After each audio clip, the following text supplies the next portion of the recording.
Bob and Kelly, police believe a man shot and killed his 7 family members before taking his own life at this home on the 4900 North block of Albert Drive. There's no timeline on when the family was killed, but the Enoch City mayor says witnesses saw members of the family at a church activity on Tuesday night. The 3 adults were identified as Michael and Tasha Haight, Tasha's mother, Gail Earl, and 5 children who were not identified by name but range in ages from 4 to 17 years old. After being married for nearly 20 years, court records show 40-year-old Tasha Haight filed for divorce on December 21st in Iron County. In a briefing today, Enoch City manager Rob Dotson said authorities received a call Wednesday that Tasha had missed a previously scheduled appointment, and that's why police made the welfare check yesterday afternoon. A few hours after that welfare check call came in and Tasha was not located, a missing persons report was requested and was received by Cedar City Police Department due to Michael's office location in Cedar City.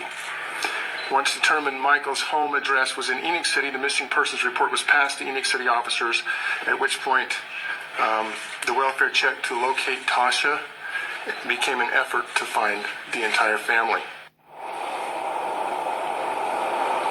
Michael Haight was listed as an Allstate insurance agent with an office in Cedar City, but a family friend told Fox 13 News that the 42-year-old had left the company within the last week. Dotson says the bodies have been removed from the home and autopsies will be performed within the next coming days. Reporting live in Enoch, Jenna Bree, Fox 13. Well, Mark and Heidi, these allegations in this report right here do paint a picture of an abusive father and an abusive husband. Meanwhile, lawmakers here on the Hill, now that the session has started back up, are hard at work trying to pass domestic violence bills and laws to make sure something like this never happens again.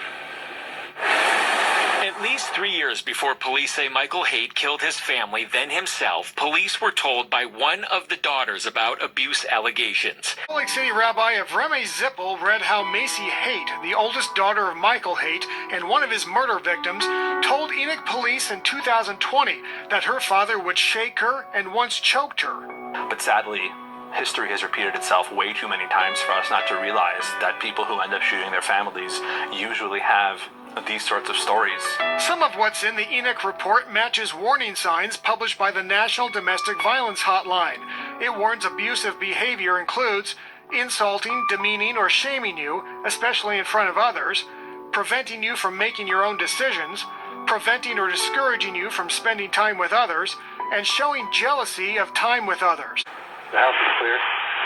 There are multiple victims.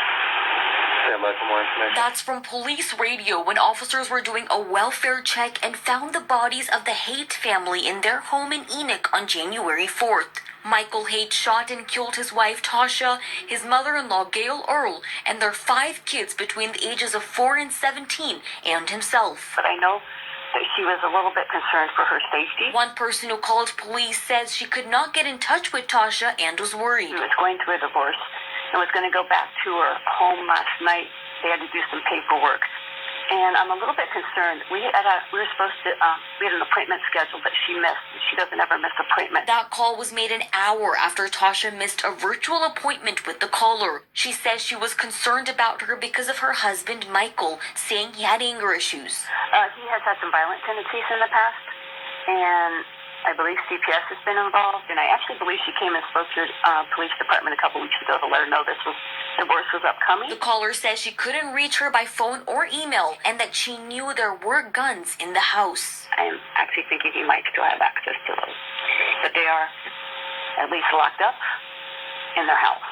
Another caller says Michael's brother-in-law reported him missing. He had appointments lined up at work but didn't show. Michael's wife served him with divorce papers within the last 2 weeks. And kind of been struggling with it, whatnot. But one more caller said she was just worried about the family and hadn't seen them. It's been 20 years since we have heard from anyone. Another caller was an attorney for the family who said there was something going on at the house and he was just trying to figure out what that was. We also don't know what led to Tasha filing for divorce after being married to Michael for 20 years. Man, we back with another crazy story, man, out of Utah. Man killing his whole family, you know, with mother-in-law. You know what I'm saying? It's just another crazy situation coming out of Utah, because this like the second one that somebody just done woke up one morning and killed their whole family.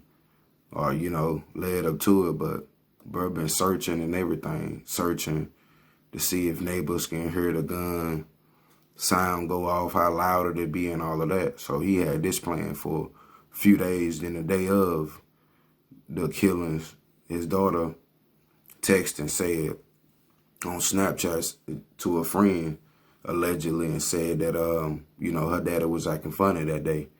And then later on, you know, they did a welfare check and they found everybody. But, you know, it's a crazy situation, you know, that a man will snap like that and you just came out of church the day before or a couple of days before or whatever. It's just a crazy situation. Told you, man, this shit we can't explain happening nowadays. You know, we're in the last days. Let me know what y'all think, man. Like, share, subscribe. Let's go up. We out. Bow. Yes, sir.